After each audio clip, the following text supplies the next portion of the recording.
Welcome to the Type 1 Lifting Podcast. Now enjoy the show.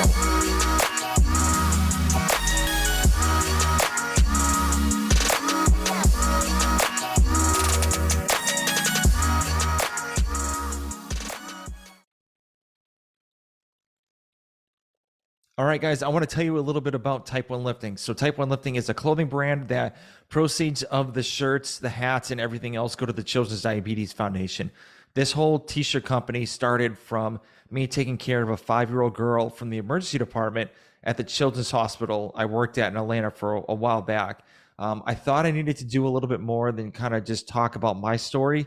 So this is how I started the clothing line, because I wanted to show people that even though diabetics have this really bad disease, we can still do amazing things in our life, and diabetes won't stop us reaching our goals. So go check out type1lifting.com. And, if you have any questions, you can always reach me out on Instagram. It's Type 1 Lifting, and hope you guys enjoy the show. Hey guys, we have a new sponsor for the Type 1 Lifting podcast. The company's called Liberté Lifestyle. So Liberté is a French word meaning freedom, and the company was founded on the desire to have freedom to choose what we want to do with our lives.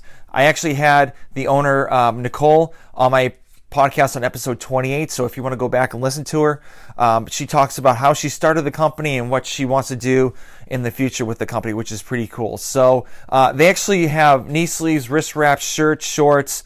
Love the knee sleeves. I have the ice cream knee sleeves, and I love them so much. The neoprene's still good. The seams haven't split compared to other knee sleeves that I've had in the past, and I'm planning to keep these for a very, very long time. So Nicole actually gave me a promo code for you guys too. So it's all capital letters, TYPE, and the number 1. So it's Type 1. So go to libertelifestyle.com, check out what they have in the store, use the promo code Type 1, and save some coin. Now let's go to the episode. All right, guys, welcome to another episode of the Type 1 Lifting Podcast. Thank you for tuning in. I have a very interesting guest. I actually saw him on Instagram, and I was like, I gotta get him on the show. So he is the 4-time CrossFit Games adaptive wheelchair athlete. Yep, you got it. Absolutely. All right, awesome. And it's Tom Miazga. Did I say it right? Close, Miazga. Almost got it. Yep. I'm so sorry. But how's it's all going? Good. Things are great, really well. I can't complain. Like you said, I just came off winning the games for the 4th year in a row in mid-November. So just kind of took a little time, enjoyed Thanksgiving, and now just getting back into the swing of things and see where we go from there. Yeah. So you have a different form of cerebral palsy called spastic diplegia? Diplegia, correct. Yeah. So it's if you think about cerebral palsy in a general sense, it's a neurological disorder that at some point there is a misfiring within the brainstem down to the spinal cord, where there's neurons that are all sending certain signals every which way, and it's there's some point in everybody's system that has CP where those messages totally go awry, and it's a very generic way of stating it, I know, because the vast array of how CP can affect someone is so great. I consider myself very, very lucky to be in the situation that I'm in. So for me specifically, my spastic diplegia, if you break it down, is spastic more meaning that I have really a lot of spasticity, and that my lower half diplegia, lower half, is that it's very tight all the time. So within my CP, I basically, if I tell myself to walk, I think the idea of walking, and I think about how it would feel as I go and take a step, and then as I go to make that movement happen, my legs are incredibly tight, and so my muscles just basically tense up to an incredible state, to the point where when I walk, I don't bend my knees a lot. I have a very bow-legged stance. I have a very swinging gait, so a lot of my walking actually happens with my lower half, or my lower back, I should say. With that, our natural lordosis and our curvature of our spine, mine is very great because I'm always having to kind of press my hips forward to help me walk. Mm-hmm. If you can't see it, I look drunk. It's okay. I get it. That's sometimes the easiest way to put it. So I'm stumbling around here and there, but it's not that I can't walk. I certainly can. I use a chair most of the time though, because it is taxing on longer distances. It's a lot to be on my feet for a long period of time. So the wheelchair's always been a lot easier for me in that realm. But yeah, it's been stagnant. It hasn't really gotten any better, any worse since I had my last surgery. Gosh, back when I was in about third grade. So I can tell when I don't use my legs more often than I do. So that is something to it. There's a little bit of atrophy every once in a while, but I think that's all part of the natural process of it being a human too. So just taking care of myself. But yeah, life's good, and it's been a blessing in many ways. So I'm excited to share about it more today. Yeah. So little fact. I've actually was a personal trainer at one time, and I was actually training somebody with cerebral palsy. Oh, cool. Okay. And so she was in high school, just about going into college, and I think she had this. I'm not quite sure if she had the same thing, but her knees would go in and walk, and so and she would shuffle that way.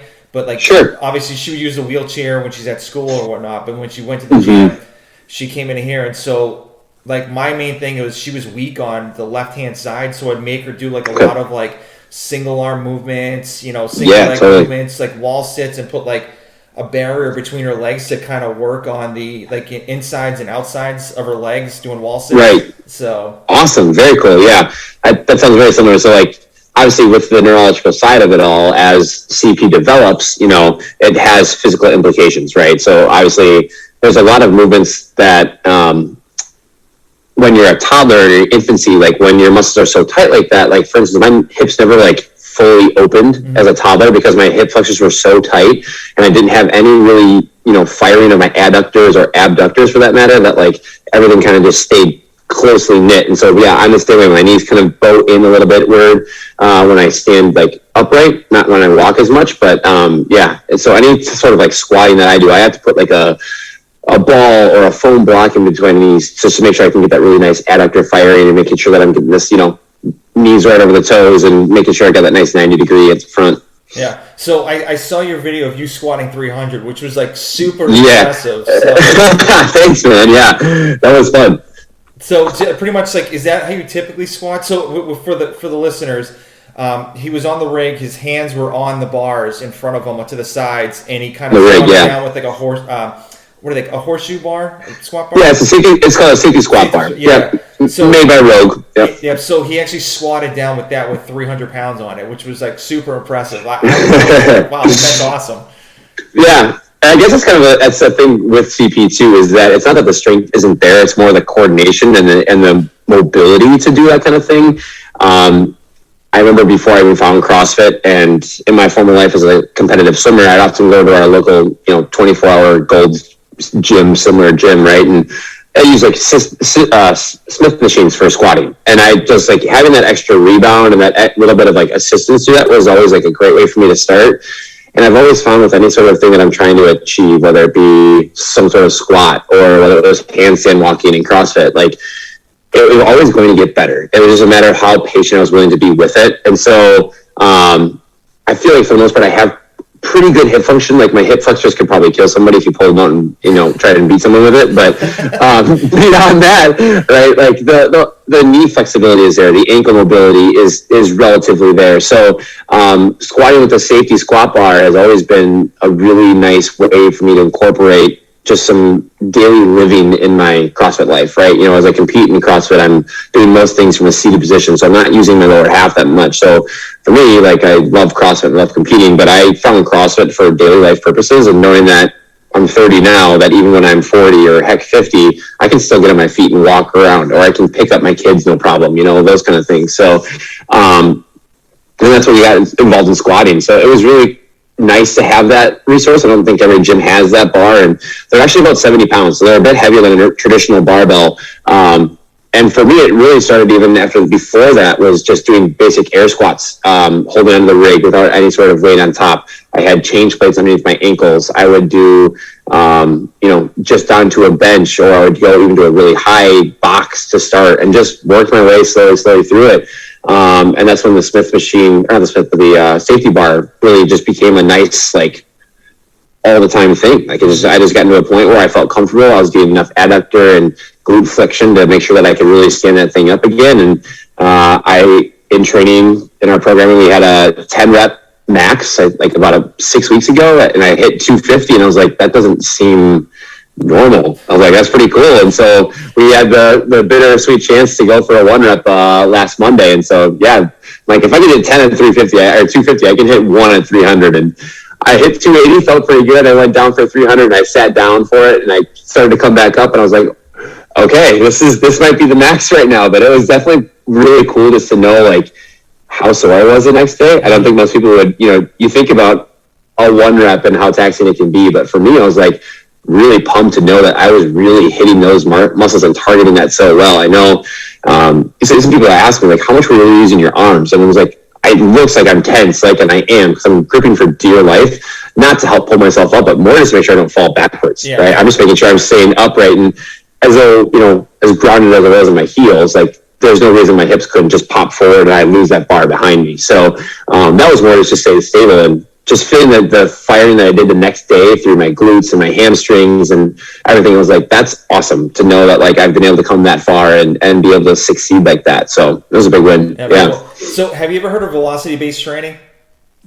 A little bit. I'm not too familiar, but I think I understand the guidelines of it. Yeah. Yeah. So pretty much like if you're setting up for a 1 rep max, if it's either like mainly like it's for back squatting. So you add like 15 to 20 more pounds onto the bar and then like hold it for like 30 seconds and then go back and then just lighten the load. And then it's supposedly like really easy to get it up. Oh, nice. Awesome. That's cool. And that's definitely interesting too, because even when I hit 280 before that, I could tell my CLS was starting to get a little hot and bothered. And that's always been an issue too with the CP. So like when I was a swimmer, it was always about, overdoing it too much or being in cold water for too long where my muscles in my lower half would really start to panic and spasm. So I'd have clonus I still do have clonus a lot. It's been really nice since getting into CrossFit. I was really aggressive at first because my body was just not used to the adjustment, but then I started to find a training program that was a lot better adept for me and just like, not doing a high volume of work every single day and just making sure that it's like high intensity, but, a lower volume. Like that's where I really started to click in and really feel like this is what's going to be best for me. And so even going to that uncharted territory of squatting with that much weight, like I put 280 on my back and got through it just fine. And even standing up 300 for the first time to get ready, I was like, my legs were shaking. I was getting a little nervous. Like, I don't even know if this is a good idea because if my legs decide to bow out on me here, we got a lot more issues than just trying to stand up. So, but no, I totally understand where you're coming from. Like, that's definitely good for me, especially to get that CNS like primed for such weight and know that it's like a familiar territory rather than going to it blind and think like, let's just close our eyes and hope we stand up again. So you were talking about swimming before this. Yeah. So you have quite the career in swimming. So I do, thank you. I've actually tried to do some research on you. So you have you've collected 13 medals during your swimming career, and you've set 8 American records in the swim. Yeah. So how did swimming get involved, like growing up? Yeah, absolutely. So it's a pretty cool story, actually. I'm the youngest of 4 kids in my family, and so all 3 of my siblings ahead of me had my 2nd grade teacher named Steve, and Steve was the local swim coach in the area. He was coaching the high school team at the time. He was working for a local club in the neighboring town. And by the time I got to 2nd grade, he had started his own club in our city. Oh, cool. And so he knew of me well before I knew him because he had all my siblings and they had all told him about me and all this stuff. And I had never really found a sport at that point yet where I felt like I was, able to fit in really well, and I really enjoyed playing baseball. My brother played baseball, so I always kind of followed what he would do, and we'd go golfing a ton, but again, that was always a physical demand on me more than I could usually handle, and obviously soccer wasn't up my alley, and I couldn't run long enough to do basketball, so I was just kind of always trying to, felt like just kind of a no man for a little while, just trying to figure out what I want, and the water was always one place where I felt like my disability was a bit eradicated, where you asked me to stand on 1 foot in gym class for, and I can do it for about 2 seconds. And then you get me in the water, I can stand on 1 foot for 2 days. Mm-hmm. When it's kind of like almost this superpower feeling that it had, because I knew that like having a wheelchair growing up, I always had a bigger upper body and I was more built up top. And I knew that like, even when my legs were a non-factor in the water, I could pull myself through the water pretty well. And I never really knew swimming as a competitive thing. I knew it as hanging out with my friends, going on vacations in the ocean, going to lakes. I never knew that like swimming back and forth for a time was a real thing. And so Steve introduced me to his club when I was in his class. And it was basically a love story right at the beginning. So it was just one of those things where it took a lot to get used to, but I also could already tell that like I was going to catch on quicker than most, you know, and it was just one of those feelings where my disability was finally something that I didn't have to worry about. Mm-hmm. And I think that mindset alone allowed me to push myself so much harder, so much quicker.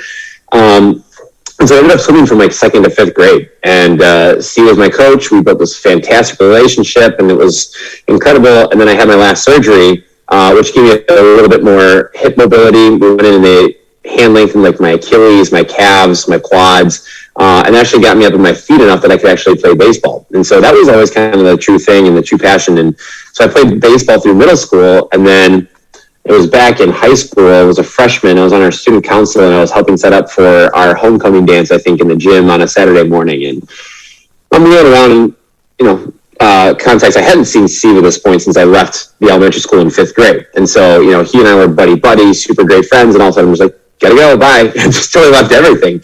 And I'm wheeling around the school that morning, setting up for homecoming, and I whip up past the pool, and I just, you know, casual look into the pool and look through the glass doors, and sure enough, there's Steve. And we make this awkward eye contact of like, you left 3 years ago without much of an explanation, and I don't know why. And so I was like, I feel like I kind of need to go talk to you real quick. And so I went in there, and we talked away for a good hour and a half. And I remember leaving the pool being like, I think I'm back on the swim team. All right, awesome. And so I went home, told my parents I was interested in swimming for the high school team that's at first freshman year, and ended up getting right back to where I was. It was pretty cool. The coolest story about all of it is that one night, Steve was at home watching Remember the Titans. And there's that point in the movie where the star linebacker, spoiler alert here, gets T-boned in the car accident, and he gets paralyzed waist down. Well, the team goes, they win the championship, and they come visit his buddies, come visit him in his hospital room, and he's like, oh, how you doing? Like, how you feeling and stuff? He's like, yeah, you know, my legs don't work anymore. I'm paralyzed waist down, but I already found out there's sports for people in wheelchairs. And Steve's literally watching this thinking like, is this a real thing? And goes and Googles it, and sure enough finds the Paralympic organization.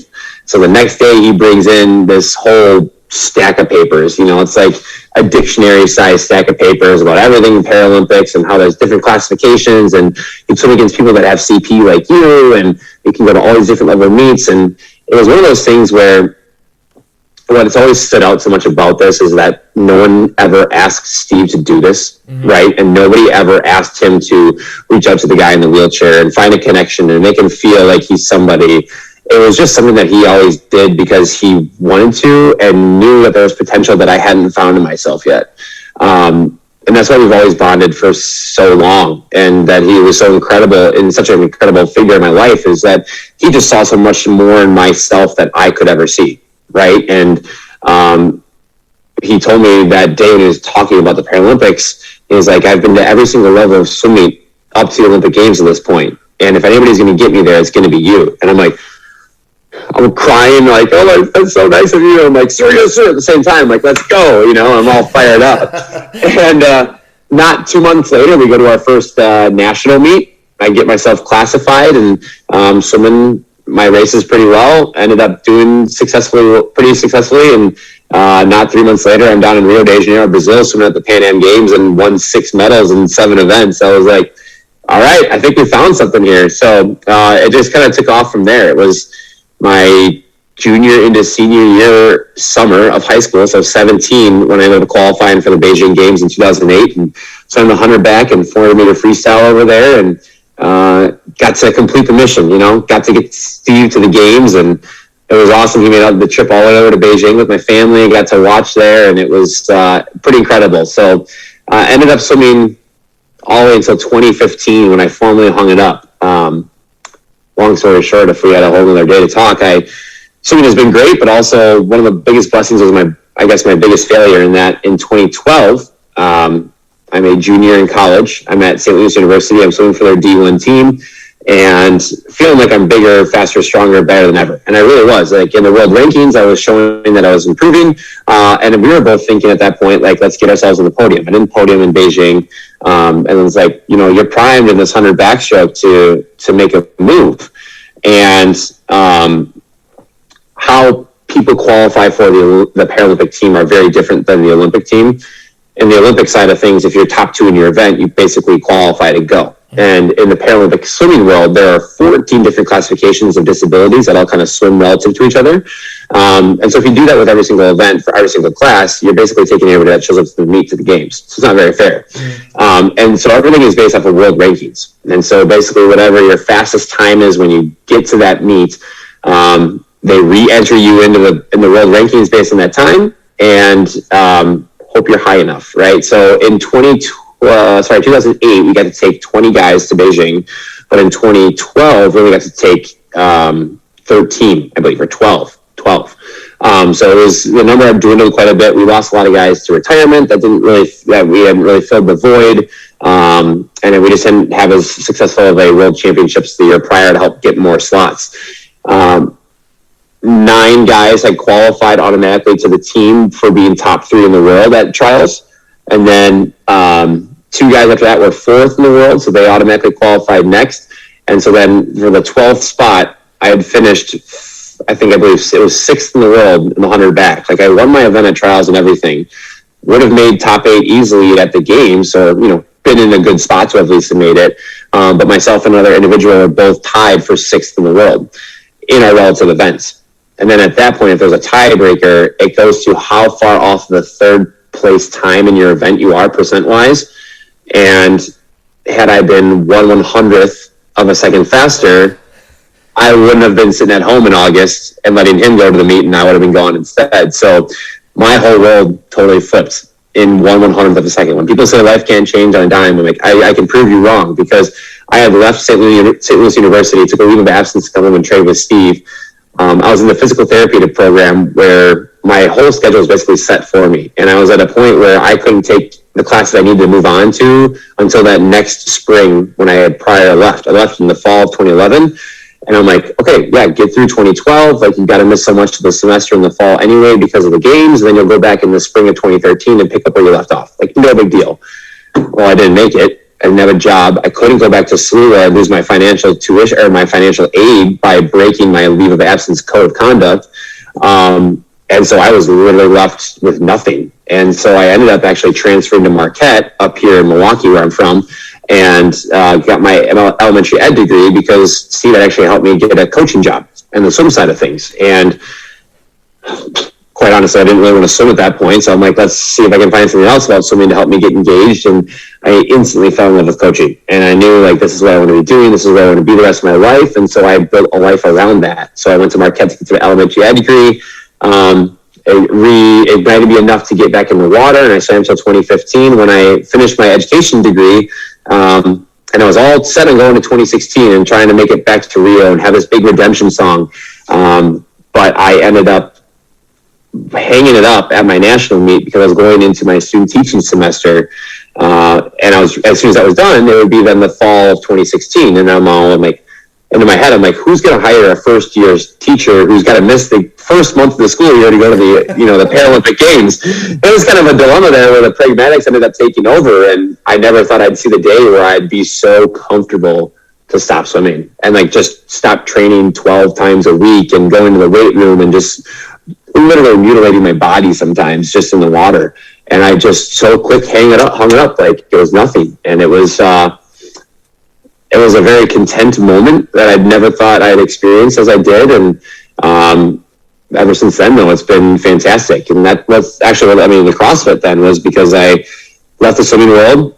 I got my first teaching job and I got involved in the classroom. And even a few months in, I was just started thinking like, okay, wow, I'm not going to be able to be in my chair as much as I thought. Like I need to be on my feet a lot more. And swimming was a blessing for my hips, right? And my mobility and my core stability. It was great. And when I hadn't swam for a couple months at that point already, I could already tell like, okay, we're starting to change here. There's some atrophying going on. Like we need to make sure we keep this up. And that's when I found some buddies that had told me about our local CrossFit gym, and I knew nothing more than watching YouTube fail videos and thinking like, this is stupid. Like, why would I go do this, right? And but I gave it a chance, and I went in, and we were really fortunate that our first location of our gym, we were conjoined with a chiropractic and muscle movement therapy system, physical therapy team, and I went with them first and kind of just talked about what I was looking for, what I'm trying to do in the gym, and they set me up with a trainer who helped me just do basic movements. Like I was talking about earlier, like those toddler developments that my CNS never really let me have, like we played with those. Like I did squats on my knees, just working on sitting from my heels to sitting upright, and on my knees, or working on glute bridges, or just wall sits and basic things like that, just keep my hips going. And we made some big progress really quickly, like more than I ever thought I would have with swimming. So it's pretty cool. And someone said the blessed idea of, hey, why don't we add some pull-ups to this? And I'm like, now we're talking. Like, this is my jam. Like, me and pull-ups go way back. So very quickly, I just jumped into my first couple classes with the CrossFit gym, and the rest was history. It was like late 2016 that I did that. I went into the 2017 Open, like totally blind, never had any idea of like competing about like what this meant or what it was doing, and shockingly won the Adaptive Open in 2017. Like, all right. And I was like so kind of taken aback by that I actually didn't go to the games. I like wasn't ready. I was like, I don't think I'm ready for this. Like I understand my place in this, but like I just figured out the difference between a power snatch and a squat snatch like last week. Like I gotta slow down. And so it's from there on out, I kind of just have been falling in love with it, because I get to train the same way that I do with swimming, where I'm able to push my body beyond limits that I thought existed, and I'm able to learn new things and try new things, and just be a part of a community where there's no judgment about who you are or who you're coming in as and what you're trying to achieve. Everybody's there for the same umbrella of health, which is fantastic, and it's just one of those things where I've always seen soreness as a gratification, as like you did good yesterday, like you made improvements here. If you don't change, you're not getting better. If you're not getting outside of your comfort zone, if you're not getting this, feeling discomfort, like your body's never going to learn how to adjust to any other stimulus than what you know. Mm-hmm. And so it's just been so cool to learn through that. And as much as I love the competitive side, still, like I said, it's just been so fun to be so immersed in the CrossFit world as an L1 now at our gym, and being in the adaptive world and just kind of experiencing it for all it's worth, and just knowing that like you can feel health when it's right, and I remember even the first couple of months of like, this is what healthy feels like. I felt like I could do anything for a long time, and I just felt like I was just continually getting better and better. And it was even, I was telling a few members a couple of weeks ago that I was like, when I first started CrossFit, I never even thought I could lift a laundry basket up the stairs, while holding the laundry basket and walk up the stairs at the same time. And now I think I did it. I told him I did it a couple of weeks ago without even thinking about it. Like, it was like one of those crazy things where it's like, I'm not specifically training for that, but I know that what I'm doing through the gym and the different modalities that I'm practicing on a daily basis are leading me to that. And that's just helping my daily life, which, man, if everybody could just like drink that Kool-Aid for a little bit, like give us a chance, like you'll be so amazed. Yeah. So, yeah. Well, very cool. Yeah. So that's what actually one of the workouts I used to do with my client. So she applied to this movie theater job, and so she'd have to lift like 30 pounds. And probably a trash bag or something like that, and like throw it away. Yeah. So I would get a med ball and like have her walk from one side of the room to the next. Oh, nice. And yeah. So just to get a gist of like what it is, and like it would go to like 8 pounds, and we went up to 20, and she did pretty good. Yeah. But like when we got to 30, that was like a whole, like she just fell right down her, like fell down pretty much. And okay, yeah. And so she understands, and like a lot of people get nervous with her when she falls down, but she's like, no, I'm okay. It happens. Oh, yeah. So yeah. And yeah. Like the first time when she fell, I was like, I freaked out. I was just like, are you okay? Are you okay? Like we would go on like the Smith machines pretty much, and she was like deathly afraid of like the free weight room and like the Smith machine room. She would just go. Her previous trainer would just stretch her out, and that's it. Like no like lifting or anything like that. And so she got nervous. So she actually did an amazing job. And then I'm like, yeah, you made these machines your bitch. And she's like, yeah, they're my bitch. And then she just hit the corner and she tripped up on like one of the sides of the machine and fell down. And I'm like, well, I guess the machines are still your bitch. Yeah, right. Karma's still a real thing. Yeah, karma's the bitch. Yeah. But yeah, like it was interesting because she was my first client that had a disability like that. Yeah. I've had like diabetics, I've had like overweight people, but I've never had like somebody with CP. And, just learning about like what she can do, the weights and like what she wants to do and other ways of like training her compared to like other personal trainers was awesome. And just seeing her grow and like lifting more weights than she ever thought she could. Yeah, no, that's incredible. And I think that's often a lot of the issues that I think a lot of disabled individuals have about really expressing themselves and what they're capable of, because I think, unfortunately, society still looks at anybody with a disability as like they need help, right? And like we have to help them all the time, when in reality, it's like everything I do, I always go with the mindset of like, what happens if I have to do this alone? Like, what am I going to do if nobody's around to help me? Like, how am I going to figure this out? And it's now I'm stepping to a fault, because like that's how I live my whole entire life, and I don't ever let anybody help me. But yeah, I totally get that, where it's like, if you take the time to understand what somebody's trying to achieve, with a disability, like there's obviously going to be hindrances and there's going to be fears, but there's also going to be goals, and there's going to be opportunities, and there's going to be a level of commitment and dedication that you have never experienced. Because, not to pity or play the fiddle like here, but like there's a lot of things about life that are a lot harder that most people don't have, like ever even have to think about, like going upstairs is still a chore. Like it's still something I got to watch my feet and make sure I don't trip myself up. And I'm seeing people run up all past me, like no big deal. So yeah, there are things that slow us down, but I think if you're taking the time to have a communication with somebody with a disability, and you're willing to learn about what they're trying to achieve, what they're afraid of, what they're willing to work for, that makes the whole conversation so much easier. And then that's when the progress really starts to happen. Yeah, very cool. So, do you follow like the local gyms program, or do you have like another company that actually does your programming? Yeah, so I've kind of when I first started initially, I was just doing what our gym was doing, and then my trainers that I was working with specifically would help kind of adapt and modify workouts as needed. As I got more into it, I followed a more satellite universal program called CompTrain, which was really great. I loved it. I think I got to a point where I was like, okay, I can be really serious about this now, and I can really start to elevate my game. I was with them for quite a while. They were a great program, but that's when I really started to realize that they were too much volume for what I was trying to achieve. Yeah. And it was one of those things too, where I felt guilty if I wouldn't do all of it, but I also knew that doing all of it was not good for me. Yeah. And so it was a hard burden that I tried to, try and balance once in a while. And so then I started working after I went to my first games appearance in 2018. One of my fellow competitors now turned like our head judge and kind of spearheads a lot of our Rio Watt events, Kevin Ogar. He's been training me through his programming for the last couple of years. It was really great. Like I said, it's a much less volume, but higher intensity, more strength focus. That's always been one area I'd like to increase. Like swimming's giving me that cardiovascular background and that endurance background, right? So it's more the strength piece that we tried to build on and stuff. And so that was really great.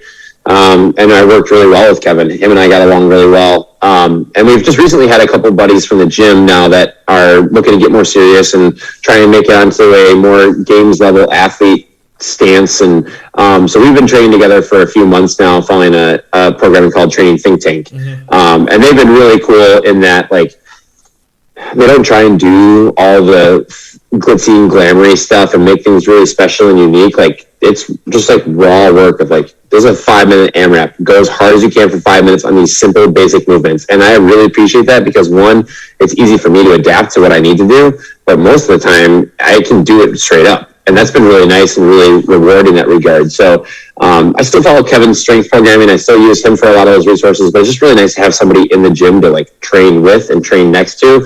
I think this was kind of eating at me the last year or so, especially during COVID time, was just training my own programming by myself. Like, I know it was very streamlined for me, and that was great. It just got hard to just do it all by myself all the time. So it's been nice to have some teammates and push each other in that regard. So yeah, it's been a good ride. I'm enjoying it. Yeah, training alone is hard. I've been doing it for like 4 years. Oh yeah, so, dude, it's a burden. Yeah. Yeah, and it's like you want to push yourself, and I try to like go as hard as I can, but then it's just like, okay, like I'm gonna take a step back from the bar and take like a longer break, and then I'm like, yeah, don't be an idiot, just go. I know, it's always one of those things too, and we've unfortunately lost a lot of in-person competitions with COVID and everything like that. So a lot of what we've done in the last 18 months up until prior to the games this past month has been virtual, right? And everything's at home at your own gyms. You're submitting videos and submitting scores. And even then, like, yeah, you have a little bit more adrenaline, but you don't have quite that adrenaline that you get when you're live and somebody that you're trying to beat is right next to you and you can hear them. And it was amazing. Like, what an eye-opening experience it was, like, to think, like, I can go this much harder. Like, I didn't realize that, like, at the games last month, like, I didn't think I would be able to move as fast and as well as I did, just knowing that, like, I hadn't been able to reach that potential by myself for so long, you know, I've been training by myself. So yeah, I definitely understand that struggle. Now, when you typically train, do you have like someone with you to help out with like setup or anything like that, or is it just like all you?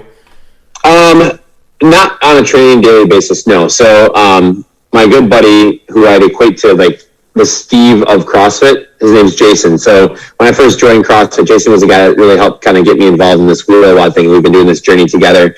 And so Jason is the head coach and owner of the gym that I also train and coach at Adapt and Conquer CrossFit. And so he's around, like, we work out a lot together, but I have a detachable fifth wheel on my wheelchair that actually provides for stability and balance. So anytime I'm doing any sort of lifting, anything pressing overhead, wall balls, something like that, where I kind of lean back into my chair, I use that fifth wheel and anchor that in. And that's so stable and so strong that I'm not having to need anybody hold on to me. Jason will hold me when we go to competition. So if I'm on the competition floor, like, he'll anchor me in and make sure I don't move an inch, more for efficiency and fluidity purposes, right? And just being faster and competitive. But when I'm training my own, like, it's just nice to have that, like, it's all to me and on my core, making sure I'm working well. There are things once in a while Jason may hold me for, but no, for the most part, I'm on my own. I'll set up all my own equipment. I'll sometimes just modify or adapt movements as I need to based on what I feel like I need at the current time, or, you know, relative to what I did yesterday, and making sure I'm doing something different. But it's just usually me and our buddies just working out. I think that's kind of the nice thing too, is that there's comfort in knowing that, like, nobody combos me in the gym that way. It's like, oh my God, do you need me to get you your wall balls? Do you need me to get you your barbell? It's like, yeah. I'm like, and then I'll turn around and be like, hey, can you grab me a wall ball? I'm like, no, get it yourself. I'm like, all right, fair enough. Yeah. All right. Very cool. So obviously you've won the games 4 times. And so when, I know you talked about at 17, you actually won the Open. So when did you want to, like, turn the page and say, like, okay, let's do something about this and actually make it to the games? Yeah. It would have been what would have been day one of the CrossFit Games in 2017 when I didn't go, because I regretted it, like, instantly. I was like, oh, like, I could have done this. I should have been ready for this. And so, yeah, that moment right then on was like one of the eye-opening moments of, like, there's potential here and we can do this, and, like, let's go for it. So, and then it was 2018 that I went to Lollapalooza for the first time, which is a competition down in Miami, in January, and that was awesome. I had a blast there. It was so cool to see the spectacle they put on for adaptive athletes and just make them a main stage, you know, event throughout the entire weekend, which, you know, to that point was not always around in the CrossFit side for adaptive athletes. You know, Wheel Rod, the program that basically runs all adaptive athletics, CrossFit has been doing phenomenally with that. But it's not really, you know, until recently you're seeing CrossFit embody the adaptive side of life into the brand more.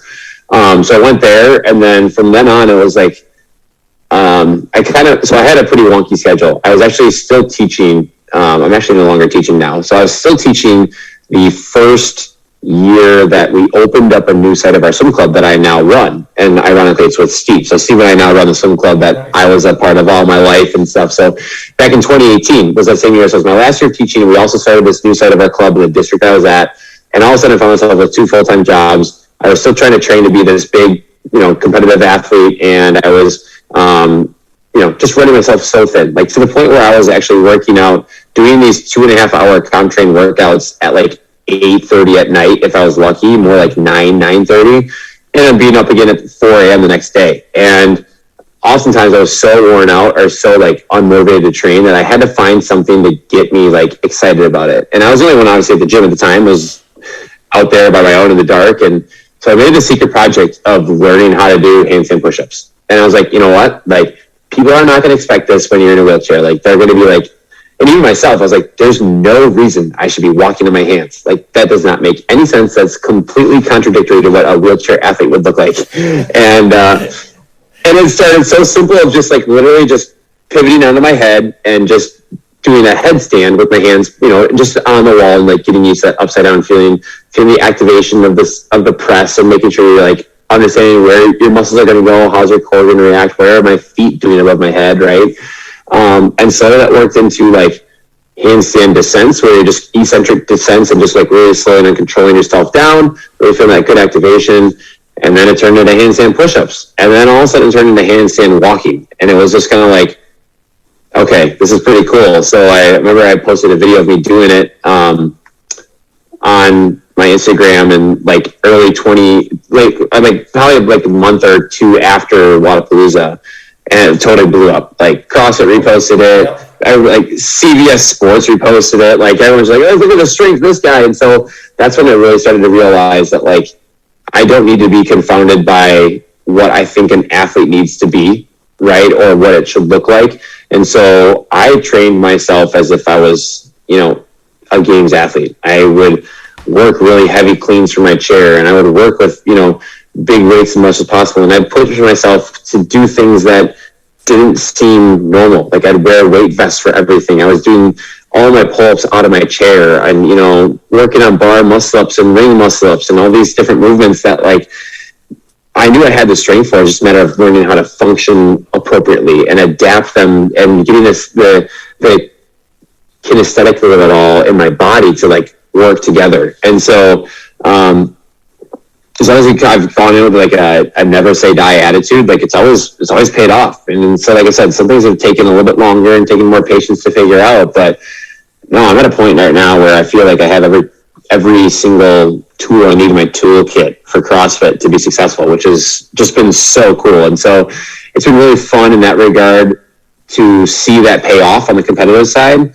but also just help kind of be a guidance in like, here's what you can do as a seated athlete, and here's how you can adapt workouts and adapt movements. And I know I fall into the trap of, looking good for society and only posting the fun things on Instagram, that not the daily life stuff. Right. And it's, even then I still try and post some stuff where here's as easy as getting in and out of the chair. Like here's as easy as like, yes, you don't have to be disabled or paralyzed to still use a wheelchair. And like my legs still can function and I can go upstairs, and all those different little things have been really cool. And just the amount of people that have reached out asking questions about how to make things work, or, the ones that really get me are the parents like, oh my God, my 7-year-old son is CP and I showed him your video and he's just so motivated. And I'm like, that's the stuff that I love. Not because like they're trying to be a games athlete, but like they're seeing somebody that has shown that like it's possible, and to be that person for somebody is like, it's so surreal, because that was Steve for me. Right? Growing up, he was that person that showed me that I could achieve more than I thought. And to be in that other side of it now and have this chance to show reciprocity and give back what was given to me, that's how I live my whole life. Right? It's just like, I have been blessed with an incredible support system and people in my life that have shown me that my disability doesn't need to hinder me from achieving what I want to achieve. And it's just so cool now to be a full-time swim coach and a full-time CrossFit coach, and just giving that opportunity back in the same way that it was given to me. And it's been awesome. It's been incredible. And I'm just so humbled. Like every time I think about this and have conversations like this, it's like, I have to pinch myself, because I'm like it's so easy to get lost in the daily hustle of it all, that it's like, look how cool your job is. Like look at it, that you get to do what you want to do and enjoy it and make a living off of it. And, cheers to you, right? It's awesome. That's pretty much like why I started Type 1 lifting. Like I told before, like, do you have some diabetics that, or anybody with a disability, they're all like, woe is me, I'm like,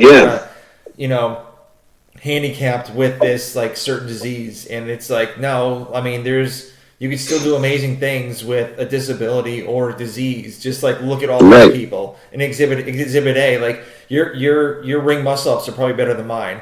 So, but it's impressive that what you're doing, and it's awesome, and it's also like pretty cool that you're getting people on your DMs being like, hey, this is awesome what you're doing, because I like, I'm not trying to toot my own horn, but it's just like Please do. I get the same thing too. Like I get parents like, oh, my son's a diabetic or my daughter's a diabetic, Yeah. and I just show you your videos or just like your podcast or whatnot, just say, hey, you can do these amazing things. Just Absolutely. put your heart into it, and then like just try it out. If it doesn't work, it doesn't work. But then like at least you tried it instead of just like be like, oh, I can't do that, and just Right.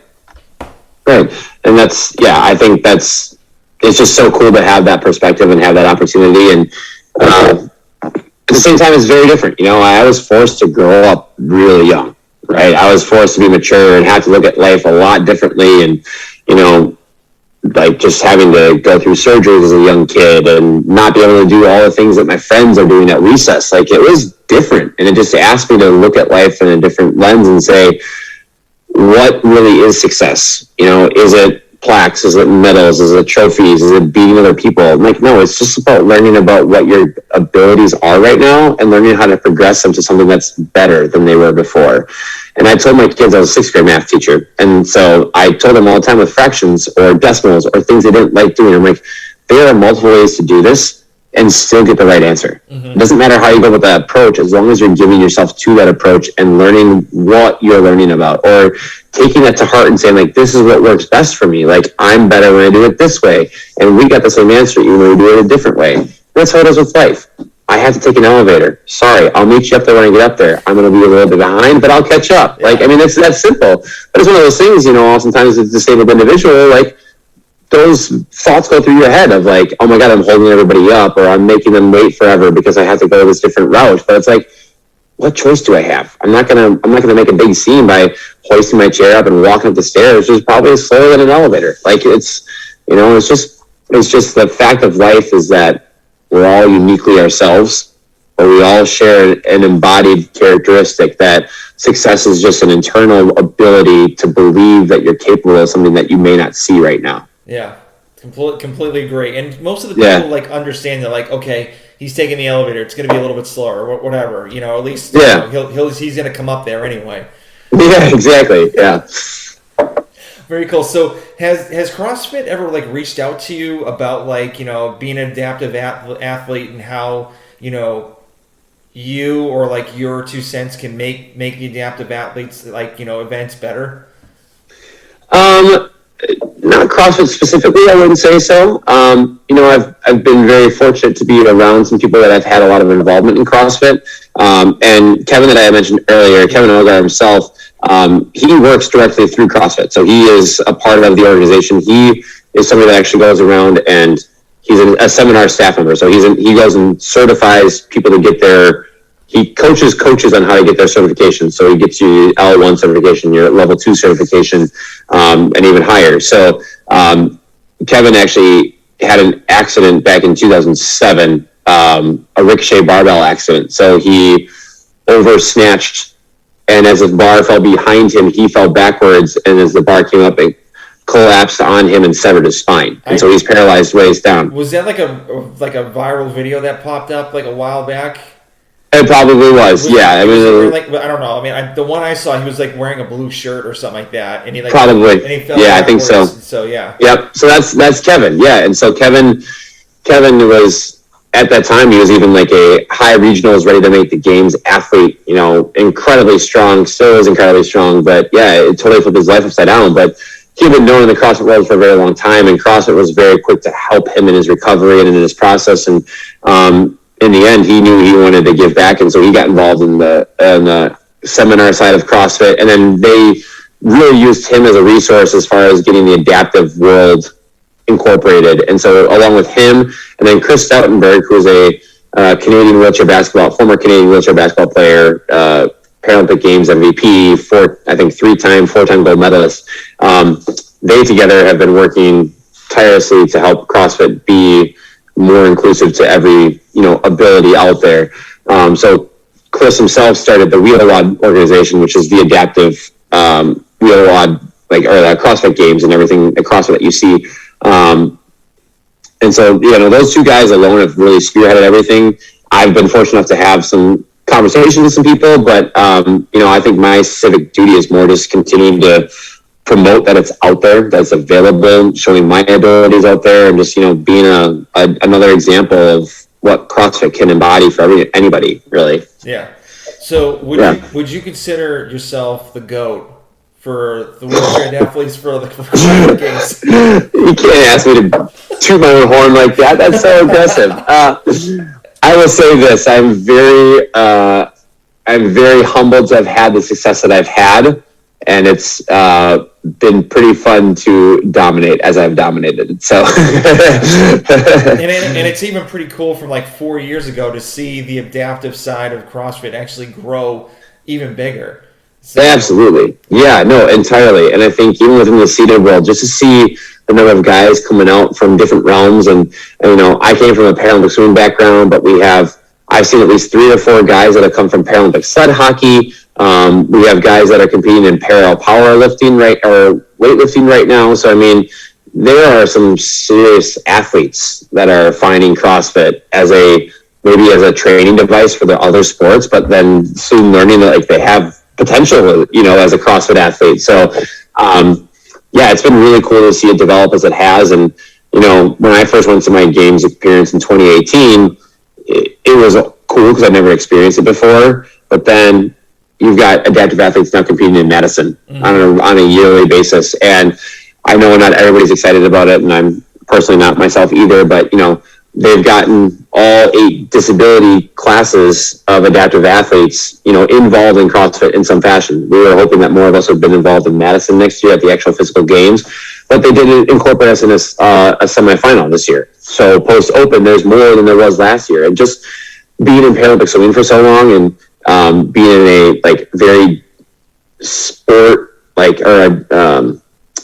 disability specific sport where you had to be a certain disability and have a certain modality in the water, CrossFit is so cool because it doesn't play to just one person or one specific kind of person. It's open to anybody and everybody, and it's literally for anybody in the world. And to see them embody that adaptive side as quickly and progressively as they have, I know not everybody's happy about it, but being on the other side and seeing how slowly it hasn't happened in Paralympics, and how long it's taken for us to get U.S. recognition on the Paralympic side of just the actual games. It's amazing to see how fast CrossFit is starting to embody adaptive athletes. That's out of this world. So yeah, I could be bitter about it, but I know there's bigger and better things yet to come. So it's just, keep doing our job until then. Yeah, pretty much. You got a couple more years to just be the champ again, and then That's right.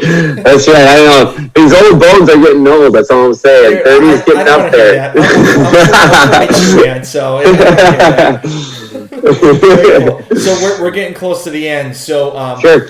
Are you planning to do Wadapalooza this year at all, or? Yeah. Yep, I'm heading down next month. Yeah, looking forward to it. Right, so I think we're almost exactly a month out. Very cool. So, what are your? Obviously, it's going to be 2022 in a couple of weeks, but what are your main goals in 2022? Good question.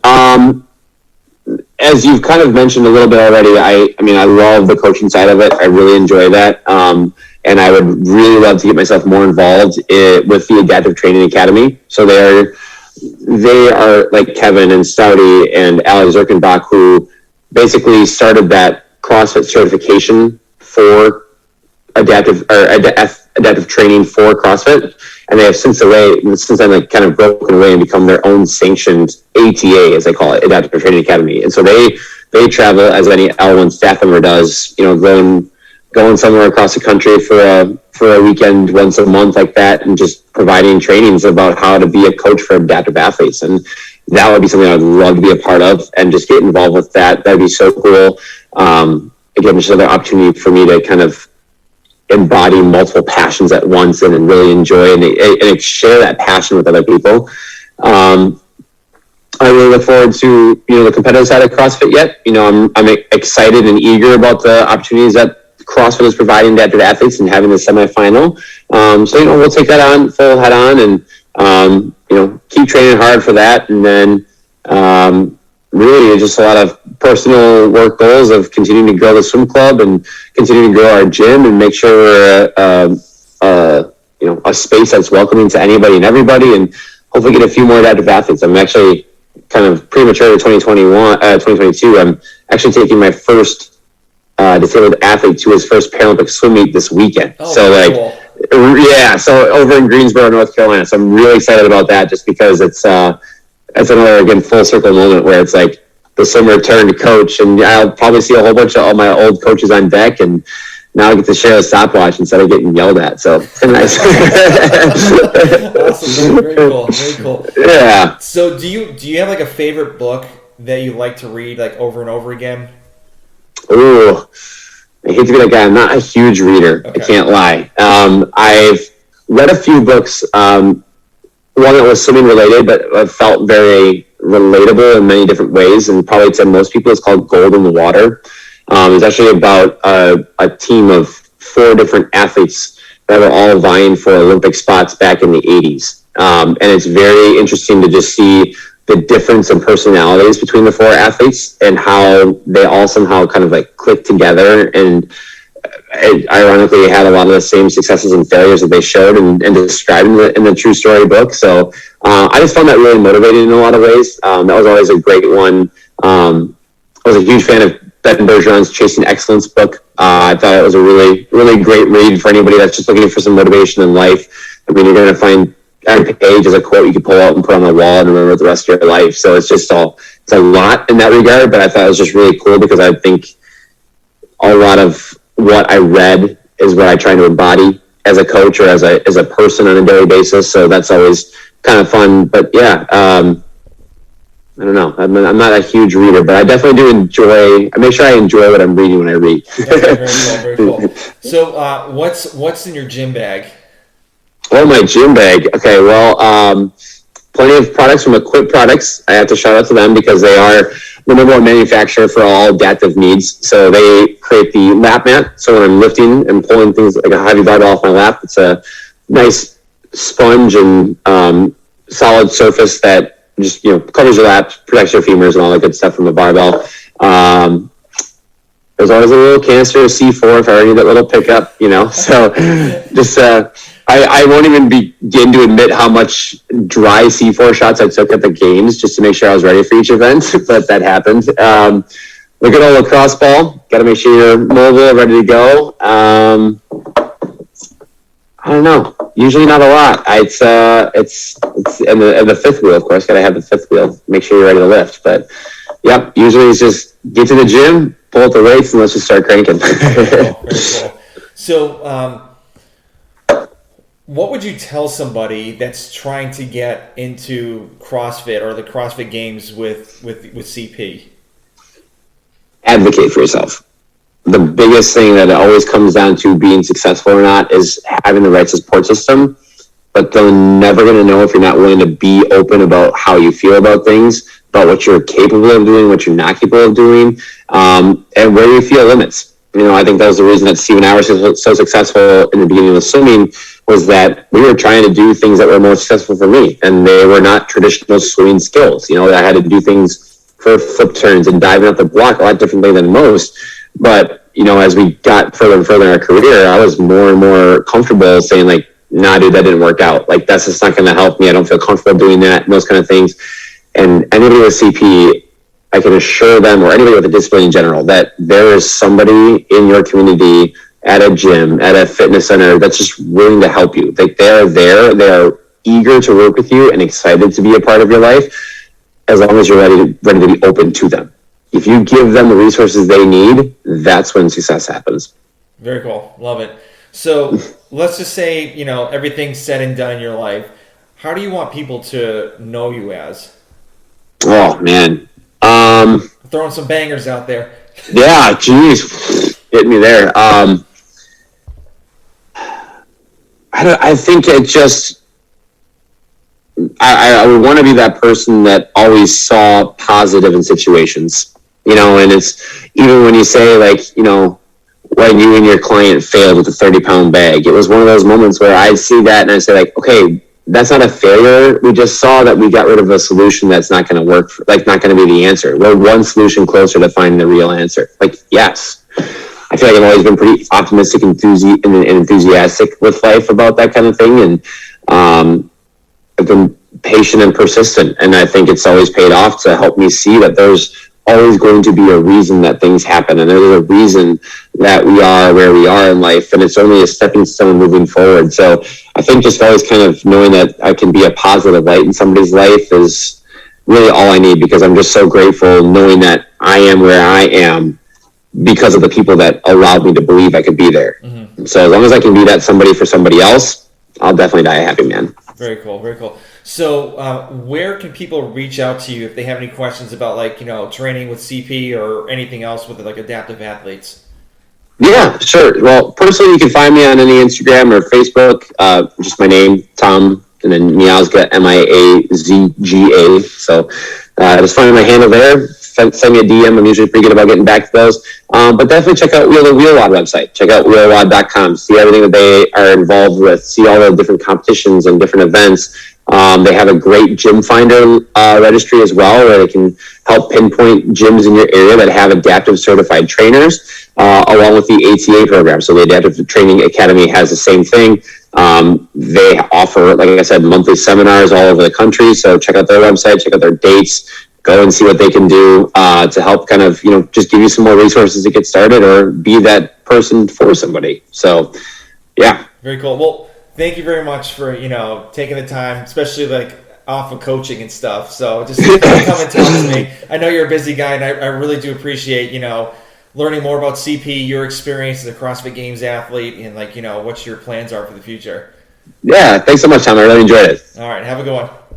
Thanks, you too.